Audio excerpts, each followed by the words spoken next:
अस्सलाम वालेकुम। 10th class बेटा, आप लोग कैसे हैं? उम्मीद करता हूँ आप सब खैरियत से होंगे। आज हमारा जो लेक्चर है, आज हम तर्जुमा कुरान सब्जेक्ट में बोर्ड का पेपर पैटर्न डिस्कस करेंगे। ठीक है, हमें आइडिया है, हमने 9th का पेपर दिया हुआ है, तो सेम वही पैटर्न हम इसमें भी यूज़ करेंगे। लेकिन कुछ चीज़ें जो 9th में शायद आपके लिए क्लियर नहीं थी, और उस बेस पे जब आपका रिज़ल्ट भी अनाउंस हुआ और बच्चे थोड़े से अपसेट भी हुए, तो अब उसमें हम ये देखेंगे कि हमें इम्प्रूवमेंट कैसे करनी है। तो आज हम अपना बोर्ड का पेपर पैटर्न यहाँ पे डिस्कस करेंगे। सबसे पहले हमारे पास टाइम कितना होता है, पेपर के टोटल नंबर कितने हमारे पास, कुल नंबर 50 नंबर। ठीक है, और फिर इसके बाद हमारे पास जो टाइम है, वक़्त हमारे पास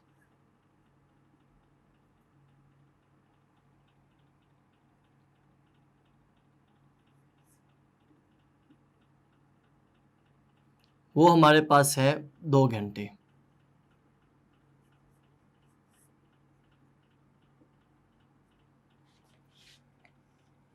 अब ये हमें जो 2 घंटे दिए गए हैं, इसमें सिर्फ हमने बेटा लिखना है, सोचने का ये टाइम इसमें शामिल नहीं है। तो हमने 2 घंटे का मतलब हमने अपने 2 घंटे में जस्ट राइटिंग करनी है, लिखना है, हमने इसमें सोचने वाला टाइम ऐड नहीं करना। और पेपर के लिए जो सबसे ज़रूरी चीज़ होती है, जैसे ही पेपर हैंड ओवर हो, जैसे हमें पेपर मिल जाए, तो हमने फ़र्स्ट ऑफ़ ऑल पूरा पेपर अपने रीड करना होता है। और जब आपने पेपर रीड कर लिया, फिर आपने उसे थोड़ा सा साथ साथ अंडरस्टैंड भी करना है कि इसमें कौन सा सवाल ऐसा है, कौन सा पोर्शन ऐसा है। फॉर एग्जांपल MCQs हैं, तो सबसे पहले हमारे पास वो आते हैं, तो हमने उसे अच्छे से अंडरस्टैंड करके जस्ट हमने उसे टिक करना होता है। जब सब्जेक्टिव पेपर आपके सामने आता है, तो उसमें हमने थोड़ा सा अंडरस्टैंड करना है कि कौन सा सवाल हम सबसे पहले करेंगे। ठीक है, तो हमें पेपर जो टाइम दिया गया है, उसी के अंदर सारी चीज़ें मैनेज करनी होती हैं। ये टाइम और पेपर पैटर्न इसलिए बच्चों को फर्स्ट लेक्चर में डिस्कस किया जाता है, ताकि पूरा सेशन जब बच्चा बेटा लड़का अपनी इस पेपर की तैयारी कर रहा हो, इस सब्जेक्ट की तैयारी कर रहा हो, तो उसके माइंड में पेपर पैटर्न भी रहता है और उसके माइंड में सवाल हल करते हुए टाइम का भी उसने मैनेज करना होता है। कि फॉर एग्जांपल हमारे पास अगर MCQs हैं, तो उसके हमारे पास 15 मिनट होते हैं। अब 15 मिनट 10 मार्क्स के लिए हैं, 10 MCQs हमारे पास आते हैं। उसके बाद अगर हम देखें तो हमारे पास सब्जेक्टिव पेपर आ जाता है, जिसमें हमारे पास 40 मार्क्स हैं और टाइम हमारे पास 1:45, 1 और 45, 1 घंटा 45 मिनट हमारे पास उसमें होते हैं। अब हमने जो शॉर्ट क्वेश्चन करना है, जाहिर है कि हम बोर्ड का पेपर डिस्कस कर रहे हैं, तो हमने पहले दिन ही बोर्ड का पेपर तो नहीं देना। हमने इससे पहले टेस्ट सेशन, इससे पहले अपनी प्रिपरेशन की है, इससे पहले हमने अपना सिलेबस गो थ्रू की है, हमने टेस्ट वगैरह इसके दे रखे हैं, तो उसमें भी तो शॉर्ट क्वेश्चन हम करते रहे हैं। अब इसमें यह कि हमें वो बार बार मुख्तसर सवालात करके प्रैक्टिस भी हो गई है, और हर दिन जब हम अपना मुख्तसर सवाल करेंगे, तो हमें टाइम भी अपना थोड़ा सा कोशिश करनी है कि नोट करना है कि एक सवाल हम कितनी देर में करते हैं। तो आज जब हम ये पेपर पैटर्न डिस्कस करेंगे, तो इसके साथ हमारा टाइम भी हम थोड़ा सा मैनेज करने की कोशिश करेंगे। ठीक है, तो सबसे पहले जो हमारे पास सवाल आता है ऑब्जेक्टिव का, ठीक है, तो उसमें कसीरुल इंतखाबी सवालात,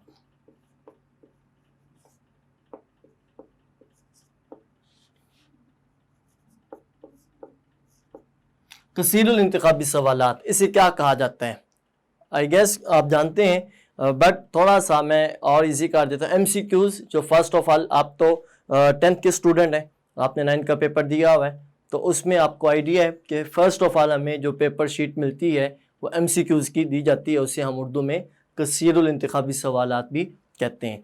तो इसमें हमारे पास 10 नंबर है, ठीक है, और इसमें हमारे पास चॉइस नहीं है। 10 MCQs आते हैं, 10 ही करने हैं, ऐसा कभी नहीं होता, या ऐसा नहीं हमें होगा कि 12 आएंगे या 15 आएंगे या 14 या इससे ज़्यादा कम आएंगे तो हमने उसमें से 10 करने जो हमारे ठीक होंगे, ऐसा नहीं है। वो 10 हैं तो हमारे वो 10 नंबर ही इसमें कंसीडर किए जाएंगे, ठीक है। अब नंबर 2, इसमें हमारे पास जो सेकंड क्वेश्चन होगा वो होगा मुख्तसर सवालात का, ठीक है। मुख्तसर सवालात, अब ये हमारे पास कितने आएंगे? ये हमारे पास आएंगे 8, ठीक है। और हमने करने कितने हैं इसमें से? हमने इसमें से 5 करने हैं, ठीक है। ये 5 सवाल हम इसके करेंगे, तो टोटल इसके मार्क्स हमारे पास सेम 10 मार्क्स हैं, ठीक है। ये 10 नंबर हमारे इसके हो जाएंगे। फिर इसके बाद हमारे पास जो नंबर 3 क्वेश्चन होगा, इसमें हमारे पास आते हैं अल्फाज मायनी।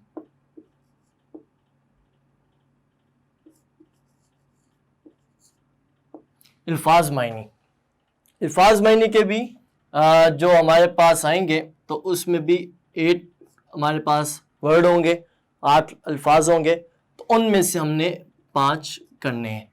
तो हर एक लफ्ज़ का 1 नंबर है, तो हमारे पास कितने नंबर बनेंगे इसके? 5 नंबर, ठीक है। नंबर 4 जो हमारे पास हमारे पास क्वेश्चन नंबर 4 आएगा, तो उसमें हमारे पास आयात आएंगी।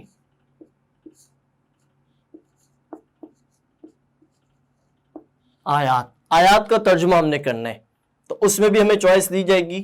5 आयात होंगी जिनमें से हमने 3 करनी है, यानी 5 में से हमने 3 करनी है। अब वो क्या होगा? हमारे पास हर आयत के 5 नंबर है, तो 3 आयात अगर हम करते हैं तो हमारे पास 15 नंबर इसके बन जाएंगे,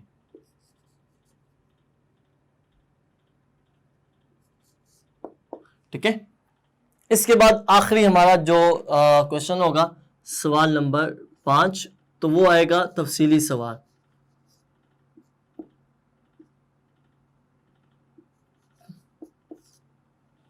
इसके हमारे पास फिर एक चॉइस आएगी कि हमारे पास 2 आएंगे, 2 सूरतों के, और 2 में से किसी एक सूरत का हमने ये करना है, तो हमारे पास इसके 10 नंबर आ जाएंगे, ठीक है।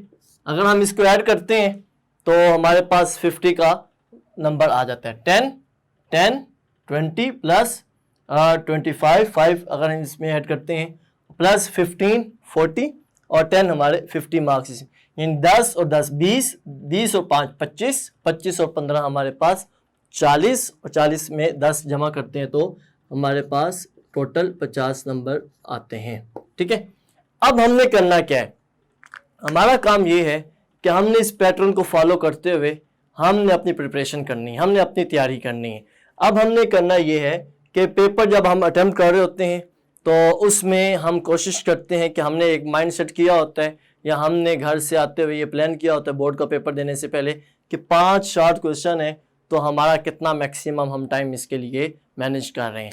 तो मैं बेटा आपको एक एडवाइस कर रहा हूँ, मैं इसके बारे में एक चीज़ आपको बता दूँ कि अगर हम 8 में से 5 की हमें कहा गया है, अगर हमने 8 में से 5 करने हैं और 5 अल्लाह करे हमारे ठीक हो जाए, ठीक है, लेकिन मेरा ऐसा एक्सपीरियंस है, मैंने पेपर चेक किए हैं, तो कुछ स्टूडेंट ऐसे हैं जो पूरे सवाल करके आते हैं। अब जब सवाल पूरे करके आए तो मैं उसकी एग्जांपल देता हूं। फॉर एग्जांपल ये 5 सवाल स्टूडेंट ने किए, पहला, दूसरा, तीसरा, चौथा, पांचवा, कोई भी 5 हो सकते हैं, ठीक है। तो वो उसमें 8 में से 5, फॉर एग्जांपल ये क्वेश्चन नंबर 6 है, ये 4 है, ये 3 है, जो भी बच्चे ने चूज किए। अब मैं एग्जांपल दे रहा हूं कि स्टूडेंट ने 5 ही सवाल किए। अब सवाल उसने किए, अब पेपर जब चेक हो रहा है उसका बोर्ड में या हमारे कैंपस में जहां पर भी हम पढ़ रहे हैं, तो अब क्या होगा? अगर बच्चे ने 5 सवाल किए तो पहला फॉर एग्जांपल उसका ठीक हो गया, दूसरा भी उसका ठीक हो गया, तीसरा भी उसका ठीक हो गया, क्योंकि एक बच्चों का माइंड सेट होता है और बच्चे अगर कोशिश करते हैं फर्स्ट ऑफ ऑल जो क्वेश्चन अटेम्प्ट करने की, तो वो जो नहीं सबसे अच्छा आता है, तो बच्चे सबसे पहले करते वो हैं। तो उसमें ये कि फॉर एग्जांपल उसके पहले 3 सवाल उसके ठीक हो गए, अब चौथा उसका गलत हो गया, कॉन्सेप्ट क्लियर नहीं था या क्वेश्चन को अंडरस्टैंड नहीं, फॉर एग्जांपल यहाँ हम एक बात कर रहे हैं, तो उसका कॉन्सेप्ट क्लियर नहीं था या क्वेश्चन को अंडरस्टैंड नहीं कर पाया, तो उसमें क्या हुआ जी, स्टूडेंट ने वो गलत किया और फिर उसके बाद ये उसने 5वां जब किया तो वो भी उसका ठीक हो गया। अब गलती क्या हुई, गलती ये हुई कि जब उसने 5 किए, सिर्फ 5 ही, चॉइस तो हमारे पास 8 की है, 8 में से 5, तो हमें अलाउ है, हमें इजाजत है कि हम 5 के बजाय 6, 7, 8 तक भी जा सकते हैं। बोर्ड में ये कंसीडर किए जाते हैं, बोर्ड में ये चेक होते हैं। तो फॉर एग्जांपल अगर स्टूडेंट 2, 3 जितनी भी उसके पास चॉइस है या टाइम है, तो अगर वो 1, 2, 3 और भी सवाल कर ले, 1 कर दे, 2 कर दे, 3 कर दे, जितने ज़्यादा करेगा उतने ज़्यादा उसके लिए चांसेस होंगे अपने नंबर सेव करने के। अगर उसने एक्स्ट्रा किया तो अगर ये भी गलत हो गया, ये उसका ठीक हो गया, एग्जाम्पल हमने करनी है, तो क्या होगा, ये उसके नंबर सेव हो जाएंगे, यहाँ से जो नंबर उसके डिडक्ट हुए, यहाँ से जो उसके नंबर कट गए थे, तो यहाँ वाला इसे ऊपर शिफ्ट कर देंगे, यानी ये कंसीडर किए जाएंगे। तो टोटल आपके जो बेस्ट 5 क्वेश्चन होंगे जो आपने किए होंगे, अगर आपने 8 किए हैं, 7 किए हैं, 6 किए हैं, 5 किए हैं, तो बेस्ट जो आपके 5 होंगे तो आपके वो कंसीडर किए जाएंगे। तो वो आपके 5 नंबर 5 सवाल कंसीडर करने के बाद 10 नंबर लग जाएंगे। अगर हमने सिर्फ यहाँ तक किया, ठीक है, ये 3 नहीं किए, तो फिर उसमें हमारे कितने आएंगे आप बता सकते हैं, आपको पता चल गया कि उसमें हमारे 8 ही नंबर आएंगे। अगर हम एक्स्ट्रा करेंगे तो ये 2 भी यहाँ पर शिफ्ट हो सकते हैं, तो इसका मतलब हमारे पास 10 नंबर हम पूरे कर सकते हैं। अब पेपर में 8 सवाल के 16 नंबर तो नहीं लगेंगे, 8 सवाल के जो बेस्ट 5 होंगे वो आपके 10 नंबर आपको मिल जाएंगे। सेम इसी तरह 3 सवाल नंबर जो 3 है, इसमें अल्फाज मईनी है।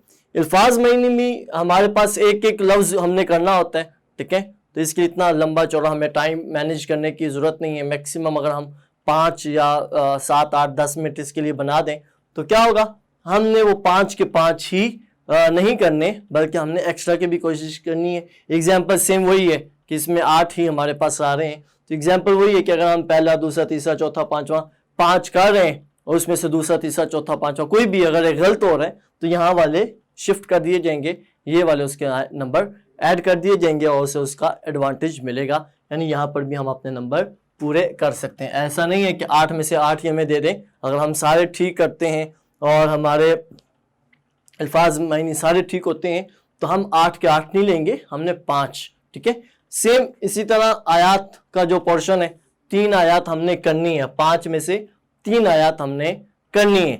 अब हमारे पास क्या आएगा कि हमने आयात का तर्जमा सिर्फ एक लाइन का तर्जमा होता है, और अगर हम अच्छे से अंडरस्टैंड कर लें तो सिर्फ लिखना है, मार्कर को यूज़ करना है, हेडिंग देनी है, क्वेश्चन का पार्ट नंबर देना है और क्या करना है, आयत का तर्जुमा करना है। 3 आयत तो मस्ट है, हमने करनी ही करनी है, माइंड हमने ये करना है, ठीक है। और बाकी इसमें फिर हमारे पास वो कि 2 की चॉइस है, 2 एक्स्ट्रा भी हैं, तो कोशिश करें 4, 5 आयत एक एक लाइन का, उसमें 1.5 या 2 लाइन का उसमें अगर हम तर्जुमा करें तो वो हमारे पास तर्जुमा बनेगा। तो हम कोशिश करें एक्स्ट्रा भी करने की।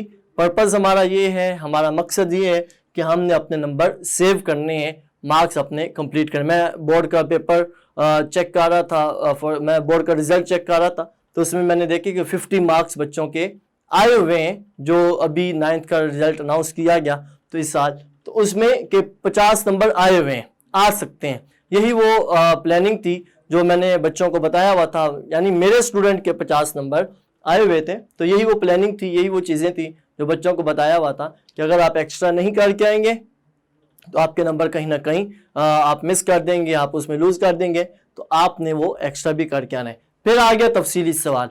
तफसीली सवाल के बारे में बच्चों का एक माइंड सेट होता है कि तफसीली सवाल 10 नंबर का है, ठीक है, और 10 नंबर का मतलब ये है कि कम अज़ कम 5, 6, 7 पेजेस तक लिखना है। तो ऐसा बिल्कुल नहीं है, आप यूज्ड टू हैं, आपने 9th का पेपर दिया हुआ है, और मैं जब हम अपना सिलेबस जो है वो करेंगे, पढ़ेंगे, तो मैं आपको बता दूंगा जब हमारा लॉन्ग क्वेश्चन आएगा तो उसमें फॉर्मेट दिया हुआ है। जब आपने 9th का पेपर दिया था तो आपको याद रहेगा कि 9th के पेपर में लॉन्ग के बारे में ये आया था 4 + 6 10, ठीक है।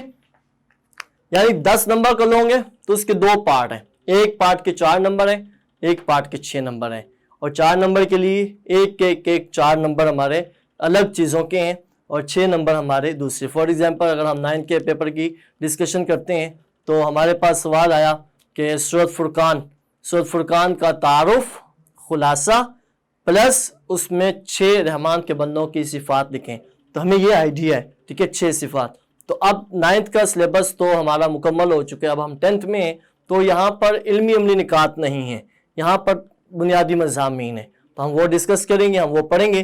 तो ये हमें याद रहेगा कि जब लॉन्ग का हमें मटेरियल या लॉन्ग की लेंथ और लॉन्ग का जो आंसर हमें पता चल जाएगा तो शायद हम इतने टाइम को मैनेज कर लेंगे कि हम 2 लॉन्ग भी शायद कर सकें। तो हमें ये चीज़ें क्लियर करनी है कि हमारा 50 नंबर का पेपर है, हमने 50 का 50 ही लेना है। इसके एग्जाम्पल मैं बेटा आपको एक और देता हूँ कि अगर हम इन मार्क्स में इनके भी ऐड करते हैं, फॉर एग्जाम्पल अगर हम यहाँ पे थोड़ा सा बना लें कि 10 के 10 ही नंबर है, ठीक है, और यहाँ 8 2 16 नंबर, यहाँ 8 नंबर, ठीक है, और यहाँ 25 मार्क्स, फुल मार्क्स अगर हम कंसीडर करें, फॉर एग्जांपल कि ये 8 है, 8 में से हमारे अगर हम हर शॉर्ट क्वेश्चन को अटेम्प्ट करते हैं तो टोटल हमारे पास चॉइस आती है कितनी, 16 की। और फिर अगर हम 8 के 8 ही अल्फाज में नहीं करते हैं तो हमारे पास 8 नंबर ये आ गए। अगर हम 5 ही आयात करते हैं तो हमारे पास कितने आएंगे, 25 आएंगे। और आखिर में हमारे पास कितना आएगा, अगर हम यहाँ पे दोनों लॉन्ग अटेम्प्ट करते हैं तो हमारे पास ये 20 नंबर के लिए बन जाएंगे। अब अगर हम इसको ऐड करते हैं 10 यानी 10 प्लस 16 अगर हम ऐड करते हैं 26 नंबर हमारे ये बने। 26 में 8 ऐड करते हैं तो हमारे पास 34 नंबर इसके बनते हैं। 34 में अगर हम 20 ऐड करते हैं तो हमारे पास 54 नंबर यानी 54 मार्क्स ऐड होते हैं। अगर हम 54 में 25 ऐड करते हैं तो हमारे पास 79, ठीक है, 79 मार्क्स हमारे पास ये बनते हैं। अब ये हमारे पास आ गया। अब बच्चों का माइंड ही नहीं बनता कि 50 में से 50 नंबर यानी 100% नंबर मुश्किल हो जाता है, ठीक है, तो होना नहीं चाहिए। हम अगर पहले वाला रिजल्ट देखें तो बच्चों के आए हुए हैं, बच्चे कर सकते हैं, बच्चों ने लिए हुए हैं, तो हम उसमें अगर 50 में से 50 करेंगे तो शायद माइंड नहीं बन पाएगा। तो हम क्या करेंगे, बच्चों को स्टार्ट में एक चीज़ बता देते हैं कि अगर आपके 79 में से आपने 50 मार्क्स लेने हैं फिर तो इजी है, फिर आप इजी इसे फील करेंगे कि अब तो इजी है। 50 में से 50 मुश्किल है, 79 में से हमने 50 लेने हैं तो बच्चा थोड़ा सा इजी फील करेगा और ये हमें इजी रहेगा कि हमने एक्स्ट्रा भी कंसीडर करने हैं। कंसीडर का मतलब ये है कि हमने एक्स्ट्रा भी करके आने हैं, कहीं ना कहीं हमारे नंबर सेव हो जाएंगे। तो ये बेटा आपके लिए आज का लेक्चर है कि हमने अपना बोर्ड पेपर पैटर्न जो आज डिस्कस की है इसे आप अच्छे से अंडरस्टैंड करेंगे कि आज इनमें कौन सी बातें हमने जो है वो याद करनी है, किन चीज़ों के बारे में हमने याद करना है और हमने अपनी तैयारी कैसे करनी है। एक ही चीज़ जो बार बार मैं बच्चों को बताता हूँ, आपको बता रहा हूँ बेटा, कि हमने एक्स्ट्रा की भी कोशिश करनी है। बोर्ड में ये कंसीडर होते हैं, बोर्ड में ये चेक किए जाते हैं और इसी बेस पे आपके मार्क्स भी आपको जो है वो मैक्सिमम आने का एक मौका मिलेगा। तो ओके बेटा, अल्लाह हाफिज़। आज के लेक्चर के लिए आपने इतना तैयार करना है।